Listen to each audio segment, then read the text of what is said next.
Na tukitoka huko tunafululiza hadi katika kaunti ya Kitui, ambapo kaunti ya Kitui itanufaika na uwanja wenye jumla ya shilingi milioni 800 kutoka kwa serikali ya kitaifa kwa miezi 5 ijayo. Haya yanajiri baada ya waziri wa michezo nchini Kenya Salim Mvurya kukagua eneo hilo leo, huku akisema kuwa uwanja huo wa kisasa utagharimu shilingi milioni 800. Ugo huo una uwezo wa kubeba zaidi ya mashabiki 10,000 na ambapo unatarajiwa kukamilika kabla ya mwezi wa 10 mwaka huu. Aidha, waziri alizindua akademia moja ya kukuza talanta nchini katika shule ya upili ya Taru katika kaunti ya Kwale.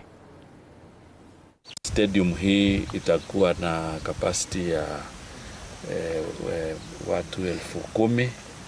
Tutaijenga iweze kufikia viwango za kimataifa, kwa sababu tunataka hapa Kitui isiwe tu ni kuadhimisha mashujaa, lakini iwe ni kiwanja inaweza tumika hata na michezo mingine hapo baadaye.